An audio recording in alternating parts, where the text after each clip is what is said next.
Hello friends, welcome to our new channel Jain Girls. നമ്മുടെ first ഇയറിൽ നമുക്കൊരു വളരെ ലെങ്തി ആയിട്ടുള്ള ഒരു ചാപ്റ്റർ ഉണ്ട്. അതിൻ്റെ പേരാണ് ഹൈഡ്രോ കാർബൺസ്. വളരെ ലെങ്തി ആയതുകൊണ്ട് തന്നെ നമുക്ക് പഠിക്കാനായിട്ട് ഭയങ്കര ബുദ്ധിമുട്ടുണ്ടെന്നൊക്കെ തോന്നും. പക്ഷെ അങ്ങനെയല്ല, വളരെ സിമ്പിൾ ആയിട്ടുള്ള ഒരു ചാപ്റ്ററാണിത്. സെക്കൻഡ് ഇയറിൽ ഒരു full text organic chemistry based ആയിട്ടുണ്ട്. അതിൻ്റെ എല്ലാം ബേസിക്സ് കിടക്കുന്നത് ഈ ചാപ്റ്ററിലാണ്. സോ ഒന്ന് എൻജോയ് ചെയ്തിട്ട് ഒന്ന് മനസ്സിരുത്തി പഠിച്ചു കഴിഞ്ഞാൽ നമുക്ക് സുഖമായിട്ട് നല്ല പോയിന്റ്സ്, നല്ല മാർക്ക് ഈ ചാപ്റ്ററിൽ നമുക്ക് സ്കോർ ചെയ്യാൻ പറ്റും. നിങ്ങൾക്ക് എക്സാം പെട്ടെന്ന് ക്രാക്ക് ചെയ്യാൻ വേണ്ടിയിട്ട് പെട്ടെന്ന് അതിനകത്തുള്ള ബേസിക് ആയിട്ടുള്ള കാര്യങ്ങൾ, അതിൻ്റെ ഇക്വേഷൻസ്, അതിൻ്റെ റിയാക്ഷൻസ്, അതെല്ലാം നമ്മൾ ഈ വീഡിയോക്കകത്തിൽ കവർ ചെയ്യും. വേഗം തന്നെ നമുക്ക് ആ ഒരു ചാപ്റ്ററിലേക്ക് കിടക്കാം. സോ ഹൈഡ്രോ കാർബൺസ് എന്ന് പറയുമ്പോൾ തന്നെ അതിനകത്തിൽ കാർബണും ഹൈഡ്രജനും ഉണ്ട്. സോ കാർബണിൻ്റെയും ഹൈഡ്രജൻ്റെയും കോമ്പൗണ്ട്സിനെ മൊത്തമായിട്ട് പറയുന്ന പേരാണ് ഹൈഡ്രോ കാർബൺസ്. സോ ഹൈഡ്രോ കാർബൺസിന്റെ മെയിൻ സോഴ്സ് എന്ന് പറയുന്നത് തന്നെ ക്രൂഡ് പെട്രോളിയമാണ്. കുഴിച്ചെടുക്കുന്ന പെട്രോളിയം, അതാണ് ഈ ഹൈഡ്രോ കാർബൺസിന്റെ മെയിൻ സോഴ്സ് ആയിട്ട് പറയുന്നത്. പിന്നെ ഹൈഡ്രോ കാർബൺസിനെ നമുക്ക് മെയിനായിട്ടും അലിഫാറ്റിക് അല്ലെങ്കിൽ എസൈക്ലിക് ഹൈഡ്രോ കാർബൺസ് ആയിട്ടും അല്ലെങ്കിൽ സൈക്ലിക് ഹൈഡ്രോ കാർബൺസ് ആയിട്ട് നമുക്ക് ക്ലാസിഫൈ ചെയ്യാം. അലിഫാറ്റിക് അല്ലെങ്കിൽ അസൈക്ലിക് ഹൈഡ്രോ കാർബൺസിനകത്തിലാണ് സാച്ചുറേറ്റഡും അൺസാച്ചുറേറ്റഡും വരുന്നത്. സാച്ചുറേറ്റഡ് എന്ന് പറഞ്ഞു കഴിഞ്ഞാൽ കാർബണും കാർബണും തമ്മിൽ സിംഗിൾ ബോണ്ട് ആയിരിക്കും. അതേസമയം അൺസാച്ചുറേറ്റഡിനകത്തിൽ കാർബണും കാർബണും തമ്മിൽ ഡബിൾ അല്ലെങ്കിൽ ട്രിപ്പിൾ ബോണ്ട് ആയിരിക്കും. സോ ആ സാച്ചുറേറ്റഡ് ഹൈഡ്രോ കാർബൺസിനെ നമ്മൾ ആൽക്കെയിൻസ് എന്ന് വിളിക്കും. അൺസാച്ചുറേറ്റഡിനെ നമുക്ക് രണ്ടായിട്ട് അഗൈൻ ക്ലാസിഫൈ ചെയ്യാം. അതാണ് ആൽക്കീൻസും ആൽക്കൈൻസും.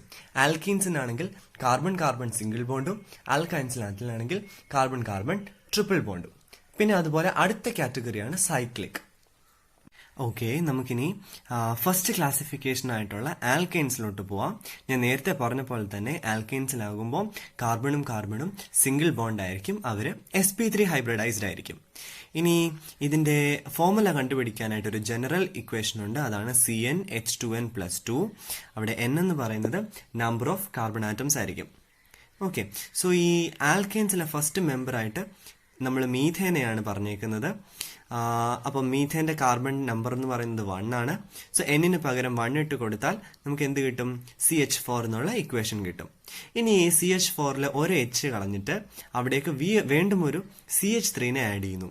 ഓക്കെ, അപ്പോൾ CH3നെ ആഡ് ചെയ്യുമ്പോൾ നമുക്ക് എന്ത് കിട്ടും? ഈഥേനെ കിട്ടും. ഈഥേന്റെ ജനറൽ ഫോർമുല എന്ന് പറയുന്നത് C2H6 ആണ്. ഇങ്ങനെയാണ് നമ്മൾ ആൽക്കെയിൻസ് ഉണ്ടാക്കിയെടുക്കുന്നത്. ഓക്കെ, ഇനി ആൽക്കെയിൻസിനെ നമ്മൾ പാരഫിൻസ് എന്നും പറയും. എന്തുകൊണ്ടായിരിക്കും ആൽക്കെയിൻസിനെ പാരഫിൻ എന്ന് പറയുന്നത്? ആൽക്കെയിൻസ് യൂഷ്വലി കെമിക്കൽ റിയാക്ഷൻസുമായിട്ട് ഇനേർട്ട് ആയിരിക്കും. അതുകൊണ്ട് തന്നെയാണ് അവരെ പാരഫിൻസ് എന്ന് നമ്മൾ ജനറലി ക്ലാസിഫൈ ചെയ്തിട്ട് പറയുന്നത്. ഓക്കെ, അടുത്തതായിട്ട് നമുക്ക് ആൽക്കെയിൻസിന്റെ നോമൻക്ലേച്ചർ എങ്ങനെയാണെന്ന് നോക്കാം. കാർബണിന്റെ എണ്ണം ഇൻക്രീസ് ചെയ്യുന്നതനുസരിച്ച് ഇതിന്റെ പേര് മാറിക്കൊണ്ടേയിരിക്കും. സോ ഒരു കാർബൺ ഉള്ളപ്പോൾ നമ്മൾ മീഥേൻ, 2 കാർബൺ ആയപ്പോൾ ഈഥേൻ, 3 ആയപ്പോൾ പ്രൊപ്പേൻ, 4 ആയപ്പോൾ ബ്യൂട്ടേൻ, 5 ആയപ്പോൾ പെൻറ്റേൻ, 6 ആകുമ്പോൾ ഹെക്സേൻ, 7 ആകുമ്പോൾ ഹെപ്റ്റേൻ, 8 ആകുമ്പോൾ ഒക്ടേൻ, അങ്ങനെ മാറിക്കൊണ്ടേയിരിക്കും. ഇനി അടുത്ത ഒരെണ്ണം എന്ന് പറയുന്നത് ഐസോമെറിസം ആണ്. ഐസോമെറിസം എന്ന് പറഞ്ഞു കഴിഞ്ഞാൽ സെയിം മോളിക്കുലാർ ഫോർമുല ആയിരിക്കും, പക്ഷേങ്കിൽ പല സ്ട്രക്ചറൽ ഫോർമുല ആയിരിക്കും.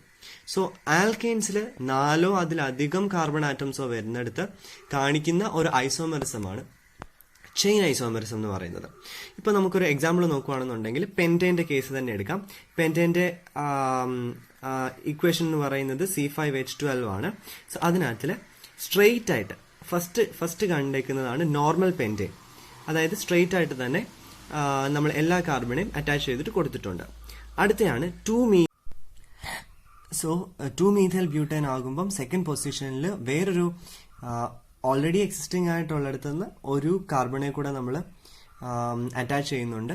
സോ അങ്ങനെയാണത് 2 മീഥൈൽ ബ്യൂട്ടേൻ ആയത്. ഇനി 2 ഡൈമീഥൈൽ പ്രൊപ്പേൻ ആകുമ്പോൾ സെക്കൻഡ് പൊസിഷനിൽ ഒരു മീഥൈൽ ഗ്രൂപ്പിനെ കൂടെ നമ്മൾ ആഡ് ചെയ്യും. ഓക്കെ, അപ്പോൾ എന്തായി? സെക്കൻഡ് പൊസിഷനിൽ 2 മീഥൈൽ ഗ്രൂപ്പ് അറ്റാച്ച് ചെയ്ത് തന്നിട്ടുണ്ട്.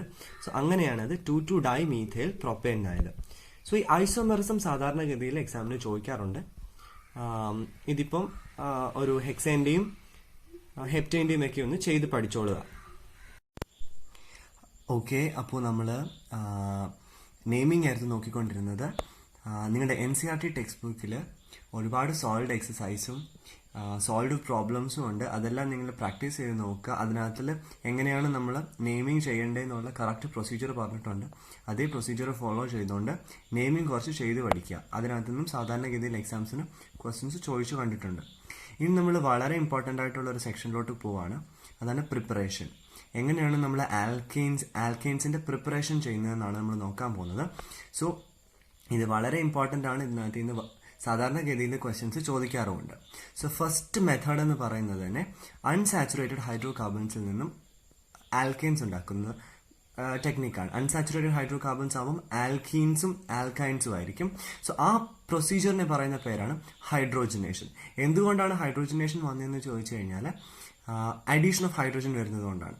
സോ ഇങ്ങനെ നമ്മൾ പ്രിപ്പറേഷൻ പഠിക്കുന്ന സമയത്ത് അതിനകത്തുള്ള കാറ്റലിസ്റ്റ് ഏതാണെന്ന് പ്രധാനമായിട്ടും നമ്മൾ ഓർത്തിരിക്കണം. ഇപ്പോൾ റിയാക്ഷൻ ചോദിക്കുമ്പോൾ നമ്മൾ ആ ആരോയുടെ പുറത്ത് എന്തൊക്കെ കാറ്റലിസ്റ്റ് ഏതൊക്കെ ടെമ്പറേച്ചറിലാണ് എന്നുള്ളത് കൃത്യമായിട്ട് മെൻഷൻ ചെയ്തിരിക്കണം. ഓക്കെ, സോ ഹൈഡ്രോജനേഷനിൽ യൂസ് ചെയ്യുന്ന കാറ്റലിസ്റ്റ് എന്ന് പറയുന്നത് പ്ലാറ്റിനം അല്ലെങ്കിൽ പലേഡിയം അല്ലെങ്കിൽ നിക്കൽ, ഇതിൻ്റെ എല്ലാം ഫൈൻലി ഡിവൈഡഡ് ഫോമാണ് നമ്മൾ യൂസ് ചെയ്യുന്നത്. ഓക്കെ, സോ ഫസ്റ്റ് എന്ന് പറയുന്നത് ഈഥീനാണ്. ഫസ്റ്റ് റിയാക്ഷൻ ഈഥീനിലേക്ക് നമ്മൾ ഹൈഡ്രജൻ ആഡ് ചെയ്യുന്നു in the presence of platinum, palladium, nickel. എന്ത് സംഭവിക്കുന്നു? ഹൈഡ്രജൻ ഡബിൾ ബോണ്ടിനെ കൺവേർട്ട് ചെയ്തിട്ട് സിംഗിൾ ബോണ്ട് ആക്കുന്നു. ഓരോ കാർബണിലേക്കും ആ ഓരോ ഹൈഡ്രജൻ കയറിപ്പോകുന്നു. ഇതാണ് അവിടെ നടക്കുന്ന പ്രോസസ്സ്.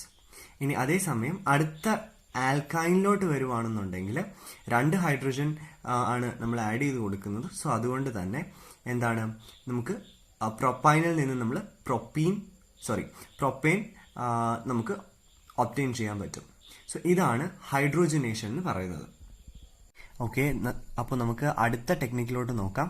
അടുത്ത ടെക്നിക്ക് എന്ന് പറയുന്നത് ഫ്രം ആൽക്കൈൽ ഹാലൈഡ്സ് ആണ്.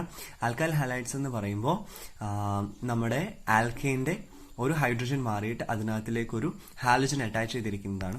സോ ഇതിനകത്തിലെ മെയിൻ കാറ്റലിസ്റ്റ് എന്ന് പറയുന്നത് സിങ്കും ഡയല്യൂട്ട് ഹൈഡ്രോക്ലോറിക് ആസിഡുമാണ്. സോ നമ്മുടെ മീഥാൽ ഫസ്റ്റ് എക്സാമ്പിൾ നോക്കിക്കഴിഞ്ഞാൽ മീഥാൽ ക്ലോറൈഡിലേക്ക് നമ്മൾ ഹൈഡ്രജൻ ആഡ് ചെയ്യുന്നു ഇൻ ദ പ്രസൻസ് ഓഫ് സിങ്കും ഹൈഡ്രോക്ലോറിക് ആസിഡും. ആ ഹൈഡ്രോക്ലോറിക് ആസിഡാണ് നമ്മൾ H+ കൊണ്ട് കാണിച്ചേക്കുന്നത്. സോ അപ്പോൾ അവിടെ സംഭവിക്കുന്നതെന്ന് വെച്ച് കഴിഞ്ഞാൽ ആ ക്ലോറിനെ അവിടുന്ന് ഡിസ്പ്ലേസ് ചെയ്തിട്ട് അവിടെ ഒരു ഹൈഡ്രജൻ കയറും. അപ്പോൾ ഒരു ഹൈഡ്രജൻ ഒറ്റയ്ക്ക് നിൽക്കും, അതിനെ ആ ക്ലോറിൻ്റെ കൂടെ ചേർന്നിട്ട് അഗെയിൻ HCl ആയിട്ട് മാറും. സോ നമ്മളൊരു റിയാക്ഷൻ എഴുതുമ്പം എപ്പോഴും അതിൻ്റെ കാറ്റലിസ്റ്റ് നോക്കുക, അതോടൊപ്പം നമ്മുടെ റിയാക്ടൻസിൻ്റെയും പ്രോഡക്ട്സിൻ്റെയും പേരും കൂടെ എഴുതാൻ ശ്രമിക്കുക. സെക്കൻഡ് കേസ് നോക്കിക്കഴിഞ്ഞ് കഴിഞ്ഞാൽ അതൊരു ഈഥാൽ ക്ലോറൈഡ് ആണ്. ഈഥാൽ ക്ലോറൈഡിലും സെയിം പ്രൊസീജിയർ തന്നെയാണ്. അവിടെ നമുക്ക് ഈഥേൻ കിട്ടി, അതോടൊപ്പം ഹൈഡ്രോക്ലോറിക് ആസിഡും കിട്ടി. ഇനി അതിനകത്തിൽ തന്നെ വളരെ ഇമ്പോർട്ടൻ്റ് ആയിട്ടുള്ളൊരു റിയാക്ഷനാണ് വുഡ്സ് റിയാക്ഷൻ എന്ന് പറയുന്നത്. വുഡ്സ് റിയാക്ഷൻ കഴിഞ്ഞ പ്രാവശ്യം ചോദിച്ചിട്ടുണ്ട്. വുഡ്സ് റിയാക്ഷൻ എക്സ്പ്ലെയിൻ ചെയ്യാനാണ് ചോദിച്ചത്. അങ്ങനെ ചോദിക്കുമ്പോൾ വുഡ്സ് റിയാക്ഷൻ എന്താണെന്ന് എഴുതുക, ഒരു എക്സാമ്പിൾ എഴുതുക, അതിനകത്തിൽ വേണ്ടുന്ന കാര്യങ്ങളെല്ലാം, അതായത് റിയാക്ടൻസിൻ്റെയും പ്രോഡക്ട്സിൻ്റെയും പേര് എല്ലാം എഴുതി വെച്ചാൽ മതി. ഫൈൻ. സോ വുഡ്സ് റിയാക്ഷൻ്റെ പ്രത്യേകത എന്ന് പറയുന്നത് even number of alkanes, higher number of ആൽക്കെയിൻസിനെ ഉണ്ടാക്കാൻ വേണ്ടിയിട്ടാണ് നമ്മൾ ഈ പ്രൊസീജിയർ യൂസ് ചെയ്യുന്നത്. സോ ഇതിൻ്റെ കാറ്റലിസ്റ്റ് എന്ന് പറയുന്നത് ഡ്രൈ ഈഥറാണ്. സോ RX നമ്മളൊരു ജനറൽ ഫോം പോലെ സിമ്പിളായിട്ട് മനസ്സിലാക്കാൻ വേണ്ടിയിട്ട് എഴുതിയിരിക്കുന്നതാണ്. R എന്ന് പറയുന്നത് ആൽക്കൈലും X എന്ന് പറയുന്നത് ഹാലജനും. So RX plus sodium. Okay, അതായത് 2 RXും 2 സോഡിയവും നമ്മൾ ഡ്രൈ ഈഥറിന്റെ പ്രസൻസിൽ ചെയ്ത് കഴിയുമ്പോൾ നമുക്ക് ഹയർ ആൽക്കെയിൻ കിട്ടി. ഹയർ ആൽക്കെയിൻ പ്ലസ് ഒരു സോഡിയം ഹാലൈഡും കിട്ടി. അതിന് എക്സാമ്പിൾ നമുക്ക് നോക്കാം. മീഥൈൽ ബ്രോമൈഡ്, 2 മീഥൈൽ ബ്രോമൈഡും 2 സോഡിയവും ഡ്രൈ ഈഥറിന്റെ പ്രസൻസിൽ നമ്മൾ റിയാക്ട് ചെയ്യുമ്പോൾ നമുക്ക് കിട്ടുന്നത് ഈഥേനും അതോടൊപ്പം 2 സോഡിയം ബ്രോമൈഡും. ഓക്കെ, ഇത് കറക്റ്റായിട്ട് പഠിച്ചിരിക്കുക. ഇതിന് നമ്മൾ നെയിംഡ് റിയാക്ഷൻ എന്ന് പറയും. നെയിംഡ് റിയാക്ഷൻസ് എല്ലാം നമ്മൾ ബൈ ഹാർട്ട് ചെയ്യുക, അതേ ഉള്ളു വഴി. നെയിംഡ് റിയാക്ഷൻസ് യൂഷ്വലി എക്സാംസിന് ചോദിക്കാറുമുണ്ട്. ഓക്കെ, സോ ആൽക്കെയിൻസിന്റെ പ്രിപ്പറേഷനിലെ തേർഡ് മെത്തേഡാണ് കാർബോക്സിലിക് ആസിഡ്സിൽ നിന്നും ഡീകാർബോക്സിലേഷൻ വഴി ആൽക്കെയിൻസിന്റെ പ്രിപ്പറേഷൻ. സോ ഡീകാർബോക്സിലേഷൻ എന്ന് പറയുന്നത് തന്നെ കാർബൺ ഡൈ ഓക്സൈഡിന്റെ റിമൂവലാണ്. സോ ഇവിടെ sodium salt of carboxylic acid ആണ് RCOO എന്ന് വെച്ച് നമ്മൾ റെപ്രസെന്റ് ചെയ്തേക്കുന്നത്. അതിൻ്റെ ഒപ്പം സോഡിയം ഹൈഡ്രോക്സൈഡും കാൽഷ്യം ഓക്സൈഡും റിയാക്ട് ചെയ്യുമ്പോൾ നമുക്ക് കിട്ടുന്നത് ഒരു കാർബൺ ആറ്റം ലെസ് ആയിട്ടുള്ള ആൽക്കെയിൻസും ആൽക്കീനും അതിൻ്റെ ഒപ്പം ബൈ പ്രോഡക്റ്റ് ആയിട്ട് Na2CO3 കിട്ടും. ഒരു കാർബൺ ആറ്റം ലെസ് ആയതിന്റെ റീസൺ എന്ന് പറയുന്നത് ഡീകാർബോക്സിലേഷൻ ആണ്. സോ ഒരു എക്സാമ്പിൾ നോക്കി കഴിഞ്ഞു കഴിഞ്ഞാൽ സോഡിയം എഥനോയേറ്റ് CH3COONA 2 കാർബൺ ഉണ്ട്, അതുകൊണ്ട് എഥനോയേറ്റ് ആണ്. അതോടൊപ്പം നമ്മൾ സോഡിയം ഹൈഡ്രോക്സൈഡും കാൽഷ്യം ഓക്സൈഡും ആഡ് ചെയ്തപ്പോൾ എന്തായി, ഒരു കാർബൺ ആറ്റം ലെസ് ആയിട്ടുള്ള മീഥേൻ കിട്ടി, ഒപ്പം ബൈ പ്രോഡക്റ്റ് ആയിട്ട് Na2CO3 കിട്ടി. ഓക്കെ, സോ ആൽക്കെയിൻസിന്റെ പ്രിപ്പറേഷനിലെ അടുത്തതായിട്ടുള്ള വളരെ ഇമ്പോർട്ടൻ്റ് ആയിട്ടുള്ള ഒരു മെത്തേഡാണ് കോൾബ്സ് ഇലക്ട്രോലിറ്റിക് മെത്തേഡ്. പേര് സൂചിപ്പിക്കുന്ന പോലെ തന്നെ ഇലക്ട്രോലിസിസ് ആണ് ഇവിടെ നടക്കുന്നത്. സോ സംഭവിക്കുന്നതെന്ന് വെച്ച് കഴിഞ്ഞാൽ സോഡിയം അല്ലെങ്കിൽ potassium salt of carboxylic acid അതിനെ ഇലക്ട്രോലിസിസ് ചെയ്ത് കഴിഞ്ഞു കഴിഞ്ഞാൽ എന്താ സംഭവിക്കുന്നത്, ഈവൻ നമ്പർ ഓഫ് അല്ലെങ്കിൽ ഹയർ ആൽക്കെയിൻ കിട്ടും, ഒപ്പം കാർബൺ ഡൈ ഓക്സൈഡും ഹൈഡ്രജനും സോഡിയം ഹൈഡ്രോക്സൈഡും ബൈ പ്രോഡക്റ്റ് ആയിട്ട് കിട്ടും. നമ്മുടെ ടെക്സ്റ്റ് ബുക്കിൽ അതിൻ്റെ ആനോഡിലെയും കാഥോഡിലെയും റിയാക്ഷൻ കാണിച്ചിട്ടുണ്ട്. സോ അത് നിങ്ങൾ പഠിച്ചിരിക്കണം. ഓക്കെ, നമുക്ക് സിമ്പിൾ ആയിട്ടുള്ള എക്സാമ്പിൾ വെച്ചിട്ട് നോക്കാം.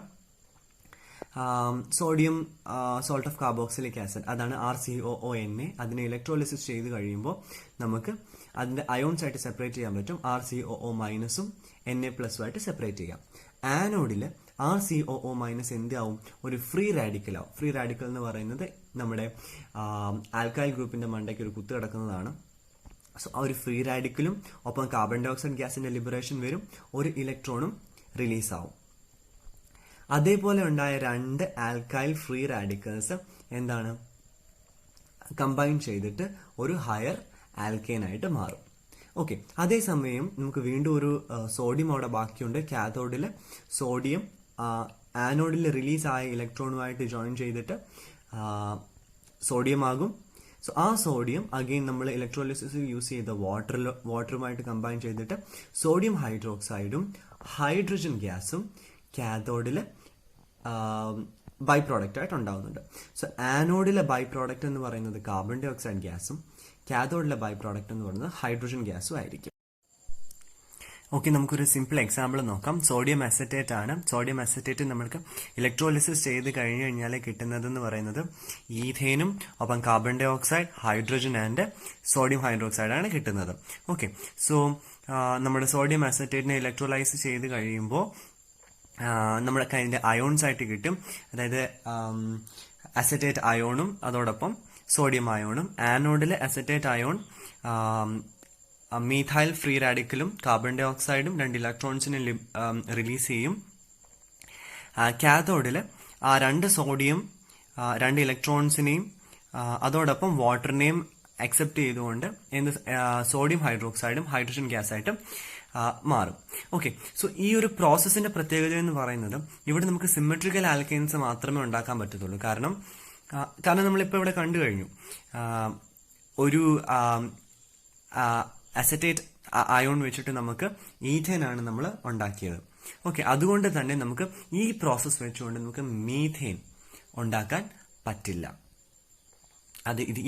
ഈ പ്രോസസ്സിന്റെ വലിയ ഇമ്പോർട്ടന്റ് ആയിട്ടുള്ള ഒരു പോയിന്റ് ആണ്. മീഥേൻ നമുക്ക് ഈ പ്രോസസ്സ് കൊണ്ടിട്ട് ഉണ്ടാക്കാൻ പറ്റില്ല. അടുത്ത ഇമ്പോർട്ടൻറ്റ് സെക്ഷൻ എന്ന് പറയുന്നത് കെമിക്കൽ പ്രോപ്പർട്ടീസ് ആണ്.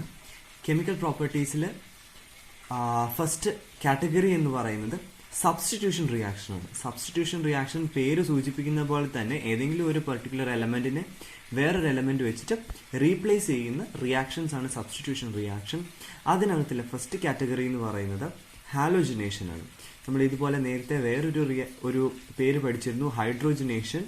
അതുപോലെ തന്നെയാണ് ഹാലോജിനേഷൻ. ഇവിടെ എന്ന് പറഞ്ഞു കഴിഞ്ഞാൽ ഒരു ഹാലജൻ വന്നിട്ട് ഒരു ഹൈഡ്രജനെ സബ്സ്റ്റിറ്റ്യൂട്ട് ചെയ്യുന്ന റിയാക്ഷനാണ് ഹാലോജിനേഷൻ.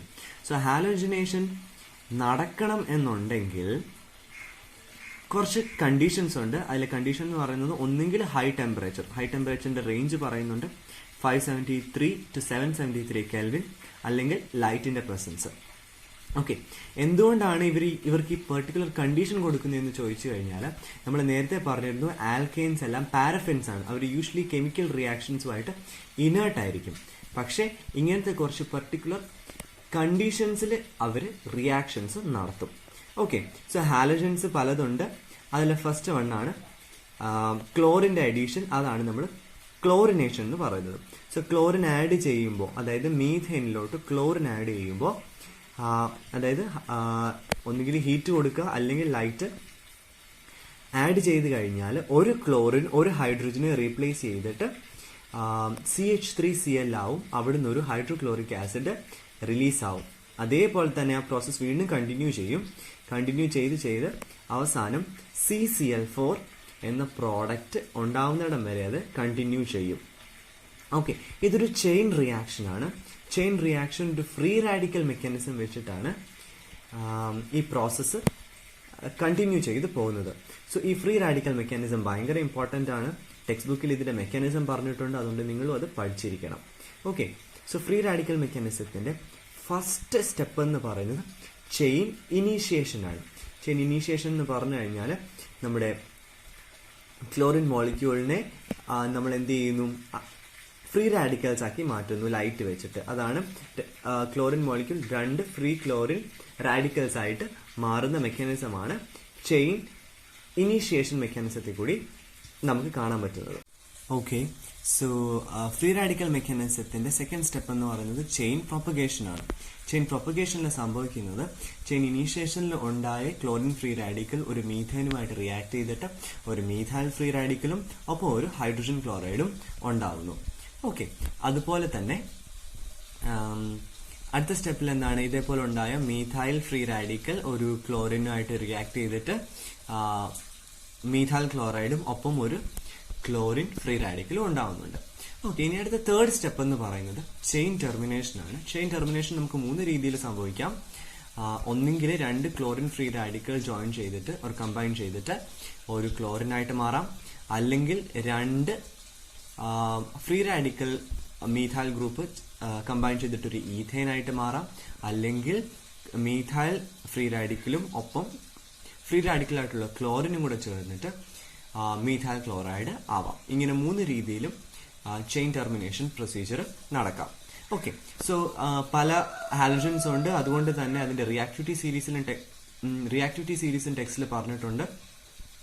സോ അതിന്റെ റിയാക്ടിവിറ്റി സീരീസ് ഇങ്ങനെയാണ്: ഫ്ലൂറിൻ ആയിരിക്കും കൂടുതൽ റിയാക്ട്, അത് കഴിഞ്ഞാൽ ക്ലോറിൻ, അത് കഴിഞ്ഞാൽ അത് കഴിഞ്ഞാൽ ബ്രോമിൻ, അത് കഴിഞ്ഞാൽ അയഡിൻ. ഇങ്ങനെയായിരിക്കും അതിന്റെ റിയാക്ടിവിറ്റി സീരീസും പോകുന്നത്. ഓക്കെ, സോ ഈ ഫ്രീ റാഡിക്കൽ മെക്കാനിസം ടെക്സ്റ്റിൽ നല്ലപോലെ എക്സ്പ്ലെയിൻ ചെയ്തിട്ടുണ്ട്, അതുകൊണ്ട് തന്നെ നിങ്ങളത് പഠിച്ചിരിക്കണം. ഒരുപാട് എക്സാംസിന് അത് ചോദിച്ചും കണ്ടിട്ടുണ്ട്. സോ ഹാലോജിനേഷനത്തിൽ അടുത്തതായിട്ട് വരുന്ന കാറ്റഗറി എന്ന് പറയുന്നത് അയോഡിനേഷൻ ആണ്. അയോഡിനേഷൻ എന്ന് പറയുന്നത് അഡീഷൻ ഓഫ് അയോഡിൻ ആണ്. പക്ഷെ ഇതൊരു റിവേഴ്സിബിൾ റിയാക്ഷൻ ആയതുകൊണ്ട് തന്നെ ഒരു സ്ട്രോങ് ആയിട്ടുള്ള ഒരു ഓക്സിഡൈസിങ് ഏജന്റിന്റെ പ്രസൻസിൽ മാത്രമേ ഈ റിയാക്ഷൻ നടക്കത്തുള്ളൂ. സോ ഇവിടെ യൂസ് ചെയ്യുന്ന കാറ്റലിസ്റ്റ്, അതായത് ഓക്സിഡൈസിങ് ഏജന്റ് എന്ന് പറയുന്നത് കോൺസെൻട്രേറ്റഡ് നൈട്രിക് ആസിഡ് ആണ്. ഓക്കെ, സോ അപ്പം എന്താണ്, മീഥേനിലോട്ട് നമ്മൾ അയഡിൻ കോൺസെൻട്രേറ്റഡ് നൈട്രിക് ആസിഡിന്റെ പ്രസൻസിൽ ആഡ് ചെയ്ത് കഴിഞ്ഞാൽ നമുക്ക് മീഥൈൽ അയോഡൈഡും ഒപ്പം HIയും കൂടെ നമുക്ക് കിട്ടും. ഓക്കെ, ഇനി ഇതുപോലെ തന്നെ ഫ്ലൂറിനേഷൻ ഉണ്ട്. പക്ഷേങ്കിൽ ഫ്ലൂറിൻ ഭയങ്കര റിയാക്റ്റീവ് ആയതുകൊണ്ട് ആ ഒരു റിയാക്ഷൻ കൺട്രോൾ ചെയ്യാൻ പറ്റാത്തതുകൊണ്ട് അതങ്ങനെ പൊതുവെ ചെയ്യാറില്ല. ഇത്രയുമാണ് നമുക്ക് ഹാലോജിനേഷൻ റിയാക്ഷൻസിനകത്തിൽ പഠിക്കാനായിട്ട്. ആൽക്കെയിൻസിന്റെ കെമിക്കൽ പ്രോപ്പർട്ടീസിൽ വരുന്ന അടുത്ത കാറ്റഗറിയാണ് കമ്പഷൻ. കമ്പഷൻ എന്ന് പറയുന്നത് ആൽക്കെയിൻസ് എയറിന്റെയോ ഡയോക്സിജന്റെയോ പ്രസൻസിൽ ഹീറ്റ് ചെയ്യുമ്പോൾ അത് കംപ്ലീറ്റ് ആയിട്ട് ഓക്സിഡൈസ് ചെയ്തിട്ട് കാർബൺ ഡൈ ഓക്സൈഡും വാട്ടറും ഒപ്പം ലാർജ് എമൗണ്ട് ഓഫ് ഹീറ്റും ഇവോൾവ് ചെയ്യുന്നു. സോ ഈ പ്രോസസ്സിന് പറയുന്ന പേരാണ് കമ്പഷൻ. ഓക്കെ, ഇങ്ങനെ large amount of heat generate ചെയ്യുന്നത് കൊണ്ട് ആൽക്കെയിൻസ് ഫ്യൂവൽസ് ആയിട്ടും ഉപയോഗിക്കുന്നുണ്ട്. ഓക്കെ, സോ അതാണ് നമ്മൾ ഫസ്റ്റ് കാണിച്ചിരിക്കുന്ന എക്സാമ്പിൾ. മീഥേൻ ഗ്യാസ് ഓക്സിജന്റെ പ്രസൻസിൽ നമ്മൾ ഹീറ്റ് ചെയ്യുന്നു ആ ആരോ. ഓക്കെ, അത് ആ പ്രോസസ് കഴിയുമ്പോൾ കംപ്ലീറ്റ് ഓക്സിഡേഷൻ ആണെന്നുണ്ടെങ്കിൽ കാർബൺ ഡൈ ഓക്സൈഡ് ഗ്യാസും ഒപ്പം ലിക്വിഡ് ഫോമിലുള്ള വാട്ടറും ലാർജ് എമൗണ്ട് ഓഫ് ഹീറ്റും ലിബറേറ്റ് ആവുന്നുണ്ട്. നമ്മുടെ ടെക്സ്റ്റ് ബുക്കിൽ എന്തുമാത്രം എനർജി, എന്തുമാത്രം ഹീറ്റാണ് റിലീസ് ചെയ്യുന്നതെന്ന് അവർ 2 എക്സാമ്പിൾസിലായിട്ട് കൊടുത്തിട്ടുണ്ട്. അതുപോലെ തന്നെ അതിന്റെ ജനറൽ ഇക്വേഷനും അവർ അതിനകത്ത് കൊടുത്തിട്ടുണ്ട്, ജസ്റ്റ് ഒന്ന് നോക്കിയേക്കുക. ഓക്കെ, സോ ഇപ്പോൾ കംപ്ലീറ്റ് ഓക്സിഡേഷൻ ആണെങ്കിൽ മാത്രമേ നമുക്ക് കാർബൺ ഡൈ ഓക്സൈഡും വാട്ടറും ഹീറ്റും കിട്ടത്തുള്ളൂ. അപ്പോൾ ഇൻകംപ്ലീറ്റ് ഓക്സിഡേഷൻ നടക്കുന്ന സമയത്ത് കാർബൺ ഡൈ ഓക്സൈഡിന് പകരം ഉണ്ടാവുന്ന പ്രോഡക്റ്റ് എന്ന് പറയുന്നത് കാർബൺ ബ്ലാക്ക് ആണ്. കാർബൺ ബ്ലാക്ക്, അതാണ് നമ്മൾ കാർബൺ ബ്രാക്കറ്റിൽ സോളിഡ് എന്നുള്ള രീതിയിൽ എഴുതിയേക്കുന്നത്. ഈ കാർബൺ ബ്ലാക്ക് ഉണ്ടായ കാർബൺ ബ്ലാക്ക് ഇങ്കിന്റെ മാനുഫാക്ചർ, അതായത് പ്രിന്റർ ഇങ്ക്, അതുപോലെ തന്നെ ബ്ലാക്ക് പിഗ്മെന്റ്സ്, ഫിൽറ്റേഴ്സ്, ഇതൊക്കെ ആയിട്ട് യൂസ് ചെയ്യാറുണ്ട്. കെമിക്കൽ പ്രോപ്പർട്ടീസിലെ അടുത്ത കാറ്റഗറി എന്ന് പറയുന്നത് ഐസോമറൈസേഷൻ ആണ്. ഐസോമേഴ്സ് എന്താണെന്ന് നമ്മൾ നേരത്തെ പറഞ്ഞു. സെയിം മോളിക്കുലാർ ഫോർമുല ആയിരിക്കും, ബട്ട് ഡിഫറെന്റ് സ്ട്രക്ചറൽ ഫോർമുല ആയിരിക്കും ഐസോമേഴ്സിന്. ഓക്കെ, സോ ഐസോമറൈസേഷൻ നടക്കണമെന്നുണ്ടെങ്കിൽ ആൽക്കെയിൻസിന് 4 അതിലധികമോ കാർബൺ ആറ്റംസ് ഉണ്ടായിരിക്കണം. അതുപോലെ തന്നെ കാറ്റലിസ്റ്റ് ആയിട്ട് യൂസ് ചെയ്യുന്നത് അൻഹൈഡ്രസ് അലൂമിനിയം ക്ലോറൈഡും അതോടൊപ്പം HCl. ഇത് റിയാക്ട് ചെയ്ത് കഴിഞ്ഞാൽ എന്ത് സംഭവിക്കും? ഐസോമറൈസേഷൻ സംഭവിക്കും. ഒരു എക്സാമ്പിൾ നോക്കിക്കഴിഞ്ഞാൽ ബ്യൂട്ടേൻ നമ്മൾ അൻഹൈഡ്രസ് അലൂമിനിയം ക്ലോറൈഡും ഒപ്പം HCl പ്രസൻസിൽ നമ്മൾ റിയാക്ട് ചെയ്ത് കഴിഞ്ഞാൽ എന്താണ്? ബ്യൂട്ടേന്റെ ഐസോമറായിട്ടുള്ള 2-methyl propane അവിടെ ജനറേറ്റ് ആവുന്നു. ഓക്കെ, അതുപോലെ അടുത്തൊരു എക്സാമ്പിൾ നോക്കിക്കഴിഞ്ഞ് കഴിഞ്ഞാൽ നോർമൽ ഹെക്സേൻ ആണ്. നോർമൽ ഹെക്സേനെ നമ്മൾ ഇതേപോലെ തന്നെ ആരോയുടെ മുകളിൽ നമ്മൾ കാറ്റലിസ്റ്റ് എഴുതാൻ മറന്നുപോയി. അൻഹൈഡ്രസ് അലൂമിനിയം ക്ലോറൈഡും അതോടൊപ്പം കോൺസെൻട്രേറ്റഡ് HCl യൂസ് ചെയ്ത് കഴിഞ്ഞാൽ ആദ്യം ഉണ്ടാവുന്നത് 2-methyl പെന്റേനും അതോടൊപ്പം 3-methyl പെന്റേനും, അങ്ങനെ രണ്ട് തരത്തിലുള്ള ഐസോമേഴ്സ് അവിടെ ഉണ്ടാവുന്നുണ്ട്. ഇതാണ് ഐസോമറൈസേഷൻ എന്ന് പറഞ്ഞിട്ടുള്ള കെമിക്കൽ പ്രോപ്പർട്ടി. അടുത്തതൊരു വളരെ ഇമ്പോർട്ടൻ്റ് ആയിട്ടുള്ള കെമിക്കൽ പ്രോപ്പർട്ടിയാണ് അരോമാറ്റൈസേഷൻ.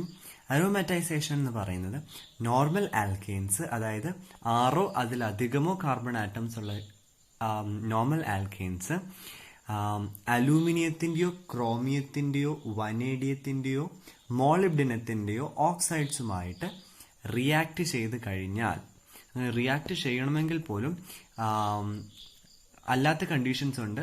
അതായത് ടെമ്പറേച്ചറിൻ്റെയും പ്രഷറിൻ്റെയും കണ്ടീഷൻ ഉണ്ട്. ടെമ്പറേച്ചർ 773 കെൽവിനും പ്രഷർ എന്ന് പറയുന്നത് 10 to 20 അറ്റ്മോസ്ഫിയറിക് പ്രഷറും വേണം. അങ്ങനെ റിയാക്ട് ചെയ്യുവാണെന്നുണ്ടെങ്കിൽ അവിടെ ഡീഹൈഡ്രോജനേഷൻ നടന്നിട്ട് ആ normal alkane cyclised to form benzene അല്ലെങ്കിൽ അതിന്റെ ഹോമോലോഗ്സ് ആയിട്ട് ഫോം ചെയ്യും. ആ പ്രോസസ്സിനെ പറയുന്ന പേരാണ് അരോമറ്റൈസേഷൻ. ഒരു എക്സാമ്പിൾ നോക്കിക്കഴിഞ്ഞാൽ നോർമൽ ഹെക്സേൻ ആണ്. ഹെക്സേൻ ആകുമ്പോൾ 6 കാർബൺ ആറ്റംസ് ഉണ്ടായിരിക്കും. അതിനെ നമ്മൾ അലൂമിനിയത്തിന്റെയോ ക്രോമിയത്തിന്റെയോ വനേഡിയത്തിന്റെയോ മോളിബ്ഡിനത്തിന്റെയോ ഓക്സൈഡ്സുമായിട്ടും നേരത്തെ പറഞ്ഞ ടെമ്പറേച്ചർ ആൻഡ് പ്രഷർ കണ്ടീഷൻസുമായിട്ട് റിയാക്ട് ചെയ്ത് കഴിയുമ്പോൾ ബെൻസീൻ ഉണ്ടാവുന്നുണ്ട്. അവിടെ ഡീഹൈഡ്രോജനേഷൻ നടന്നിട്ട് സൈക്ലൈസ്ഡ് ആയി ബെൻസീനായി. ഓക്കെ, സോ ഇനി അടുത്ത കണ്ടീഷനിൽ അടുത്ത ഒരു എക്സാമ്പിൾ നോക്കിക്കഴിഞ്ഞു കഴിഞ്ഞാൽ നോർമൽ ഹെപ്റ്റേൻ ആണ്. ഹെപ്റ്റേൻ ആവുമ്പോൾ 7 കാർബൺ ആറ്റംസ് ഉണ്ട്. ഇതേ കണ്ടീഷനിൽ നമ്മൾ റിയാക്ഷൻ നടത്തി കഴിഞ്ഞു കഴിഞ്ഞാൽ ബെൻസീൻ 6 കാർബണായി പ്ലസ് എക്സ്ട്രാ ആയിട്ട് വരുന്ന ഒരു മീഥൈൽ ഗ്രൂപ്പ് അതിൽ അറ്റാച്ച് ചെയ്ത് നിൽക്കും. ഓക്കെ, സോ അതിന്റെ പേരാണ് ടൊളുവീൻ എന്ന് പറയുന്നത്. ടൊളുവീൻ ആണ് നമ്മൾ നോർമൽ ഹെപ്റ്റേനെ അരോമറ്റൈസേഷൻ ചെയ്ത് കഴിഞ്ഞാൽ കിട്ടുന്നത്. ഓക്കെ, ഇതാണ് അരോമറ്റൈസേഷൻ എന്ന് പറയുന്ന ടെക്നിക്ക്. നമ്മളൊരു റിയാക്ഷൻ പഠിക്കുന്ന സമയത്ത് അതിന്റെ കാറ്റലിസ്റ്റ് എന്താണ്, അതിന്റെ റിയാക്ഷൻ കണ്ടീഷൻസ് എന്താണ്, അതിന്റെ പ്രോഡക്ട്സ് എന്താണ്, ഇതെല്ലാം കറക്റ്റായിട്ട് അറിഞ്ഞിരിക്കണം. കാരണം ഇത് വെച്ചിട്ടുള്ള ക്വസ്റ്റ്യൻസ് നിങ്ങൾക്ക് എക്സാമിന് വളരെയധികം ചോദിച്ചു കണ്ടിട്ടുണ്ട്. Okay, അടുത്തതായിട്ടുള്ളതാണ് pyrolysis. പൈറോളിസിസ് എന്ന് പറഞ്ഞു കഴിഞ്ഞാൽ ഹയർ ആൽക്കെയിൻസിനെ നമ്മൾ ഹൈ ടെമ്പറേച്ചറിൽ ഹീറ്റ് ചെയ്യും. ഓക്കെ, 773 കെൽവിൻ എന്ന് പറയുന്ന ഹൈ ടെമ്പറേച്ചറിൽ ഹീറ്റ് ചെയ്യുമ്പോൾ ആ ഹയർ ആൽക്കെയിൻസ് ഡീകമ്പോസ് ചെയ്തിട്ട് ചെറിയ ചെറിയ ആൽക്കെയിൻസ് ആയിട്ട് മാറും. സോ ആ പ്രോസസ്സിനെ പറയുന്ന പേരാണ് പൈറോളിസിസ് അല്ലെങ്കിൽ ക്രാക്കിംഗ്. അടുത്തതായിട്ടുള്ളത് കൺട്രോൾഡ് ഓക്സിഡേഷൻ ആണ്. കൺട്രോൾഡ് ഓക്സിഡേഷൻ എന്ന് പറയുന്നത് ആൽക്കെയിൻസിനെ നമ്മൾ റെഗുലേറ്റഡ് സപ്ലൈ ഓഫ് എയറിൽ ഹീറ്റ് ചെയ്യുന്നു. അവിടെ ഹീറ്റ് ചെയ്യുമ്പോൾ നമ്മൾ ഉപയോഗിക്കുന്ന റിയാക്ഷൻ കണ്ടീഷൻസ് മാറുന്നതനുസരിച്ച് നമുക്ക് കിട്ടുന്ന പ്രോഡക്ട്സിലും വ്യത്യാസം ഉണ്ടാവും. അങ്ങനെ ഒരു 4 എക്സാമ്പിൾസ് ടെക്സ്റ്റിൽ കൊടുത്തിട്ടുണ്ട്. ഓരോന്നും എടുത്ത് നോക്കിക്കഴിഞ്ഞു കഴിഞ്ഞാൽ അപ്പം ആദ്യം നമ്മൾ മീഥേനെയാണ് ഓക്സിഡൈസ് ചെയ്യിക്കുന്നത്. അതിന്റെ റിയാക്ഷൻ കണ്ടീഷൻസ് ശ്രദ്ധിക്കുക. കോപ്പർ 523 കെൽവിൻ ഒപ്പം 100 അറ്റ്മോസ്ഫിയറിക് പ്രഷറിൽ ചെയ്ത് കഴിഞ്ഞാൽ നമുക്ക് കിട്ടുന്നത് മെഥനോൾ ആണ്.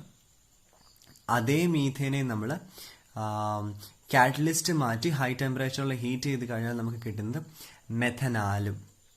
ഓക്കെ, അതേപോലെ തന്നെ നമ്മൾ ഈഥേനെ നമ്മൾ റിയാക്ട് ചെയ്യിക്കുന്നു, റിയാക്ഷൻ കണ്ടീഷൻസ് മാറുന്നുണ്ട്, നമുക്ക് കിട്ടുന്നത് എഥനോയിക് ആസിഡ് ആണ്. ഓക്കെ, ഇങ്ങനത്തെ വളരെ മൈന്യൂട്ട് ആയിട്ടുള്ള കാര്യങ്ങൾ നമ്മൾ വളരെയധികം ശ്രദ്ധിക്കണം. നിങ്ങൾക്ക് എക്സാമിന് റിയാക്ഷൻസ് തന്നിട്ട് പ്രോഡക്ട്സ് എഴുതാൻ ചോദിക്കും, അല്ലെങ്കിൽ ഏതെങ്കിലുമൊക്കെ റിയാക്ടൻസോ പ്രോഡക്ട്സോ മാറ്റിയിട്ട് അവിടെ ഫില്ല് ചെയ്യാനായിട്ട് ചോദിക്കുന്ന ഒരു പാറ്റേൺ ഓഫ് ക്വസ്റ്റ്യൻസ് നമുക്ക് കണ്ടിട്ടുണ്ട്. സോ അതുകൊണ്ടാണ് നമ്മൾ എപ്പോഴും പറയുന്നത് നിങ്ങൾ കാറ്റലിസ്റ്റ് അല്ലെങ്കിൽ റിയാക്ഷൻ കണ്ടീഷൻസ് എപ്പോഴും പഠിച്ചിരിക്കണം. അപ്പോൾ അത് കാണുമ്പോൾ തന്നെ നമുക്ക് മനസ്സിലാവും, ഓക്കെ ഇത് ഈ റിയാക്ഷൻ ആണ്, ഇതിന് കിട്ടുന്ന പ്രോഡക്ട്സ് ഇതാണ്. അങ്ങനെ വേണം നമ്മൾ ഓർഗാനിക് കെമിസ്ട്രി പഠിക്കാനായിട്ട്. സോ ആൽക്കെയിൻസിന്റെ കേസിലെ അവസാനത്തെ ഇമ്പോർട്ടൻറ്റ് ടോപ്പിക്കാണ് കൺഫർമേഷൻസ് എന്ന് പറയുന്നത്. ഒരുപാട് വട്ടം എക്സാംസിന് ചോദിച്ചിട്ടുണ്ട്. അതായത് കൺഫർമേഷന്റെ ഡെഫിനിഷൻ എഴുതാനൊന്നുമല്ല, ഈഥേന്റെ കൺഫർമേഷൻസ് വരയ്ക്കാൻ വേണ്ടിയിട്ടാണ് അവർ കൂടുതലായിട്ട് ചോദിച്ചു കണ്ടിട്ടുള്ളത്. സോ കൺഫർമേഷൻ എന്ന് പറഞ്ഞു കഴിഞ്ഞാൽ ഒരു കാർബൺ സിംഗിൾ ബോണ്ടിന്റെ അബൌട്ടായിട്ട് നമുക്ക് മറ്റ് ആറ്റംസിന്റെ റൊട്ടേഷൻ പോസിബിൾ ആണ്. അങ്ങനെ റൊട്ടേറ്റ് ചെയ്തിട്ട് കിട്ടുന്ന സ്ട്രക്ചേഴ്സിന് പറയുന്ന പേരാണ് കൺഫർമേഷൻസ് അല്ലെങ്കിൽ കൺഫോമേഴ്സ് അല്ലെങ്കിൽ റൊട്ടാമേഴ്സ് എന്ന് പറയുന്നത്. സോ ഒരു ആൽക്കെയിന് അങ്ങനെ പറയുവാണെന്നുണ്ടെങ്കിൽ ഒരു ആൽക്കെയിന് ഇൻഫിനിറ്റ് നമ്പർ ഓഫ് റൊട്ടാമേഴ്സ് പോസിബിൾ ആണ്. പക്ഷെ അതിനകത്തിൽ വളരെ പ്രോമിനന്റ് ആയിട്ടുള്ള 2 കാറ്റഗറിയാണ് എക്ലിപ്സ്ഡ് ഫോമും സ്റ്റാഗേർഡ് ഫോമും. ഓക്കെ, സോ ഈ എക്ലിപ്സ്ഡ് ഫോമും നമ്മളുടെ എക്ലിപ്സ്ഡ് ഫോമും സ്റ്റാഗേർഡ് ഫോമും നമുക്ക് 2 രീതിയിൽ റെപ്രസെന്റ് ചെയ്യാം. സോഹോഴ്സ് പ്രൊജക്ഷനും ന്യൂമാൻ പ്രൊജക്ഷനും, അങ്ങനെ 2 ഇമ്പോർട്ടൻറ്റ് പ്രൊജക്ഷൻ ഉണ്ട്. അതിൽ ഫസ്റ്റ് വൺ എന്ന് പറയുന്നത് സോഹോഴ്സ് പ്രൊജക്ഷൻ ആണ്. സോഹോഴ്സ് പ്രൊജക്ഷൻ നമുക്ക് വരയ്ക്കാൻ മാത്രമേ ചോദിക്കത്തുള്ളൂ. നിങ്ങളത് പ്രധാനമായിട്ടും വരയ്ക്കാനും അതിനൊപ്പം അതിന്റെ ഡിസ്ക്രിപ്ഷനും നിങ്ങളൊന്ന് മനസ്സിലാക്കി വെച്ചേക്കുക. എങ്ങനെയാണ് അതിന്റെ ഓറിയന്റേഷൻ പോകുന്നതെന്ന് ശ്രദ്ധിച്ചു നോക്കുക. ഓക്കെ, അവിടെ ലൈൻസ് എല്ലാം 120 ഡിഗ്രി ആംഗിളിലായിരിക്കും ഇൻക്ലൈൻ ചെയ്തിരിക്കുന്നത്. ഓക്കെ, അതുപോലെ അടുത്ത കാറ്റഗറി എന്ന് പറയുന്നത് ന്യൂമാൻ പ്രൊജക്ഷൻ ആണ്. ന്യൂമാൻ പ്രൊജക്ഷൻ ആകുമ്പോൾ പോലും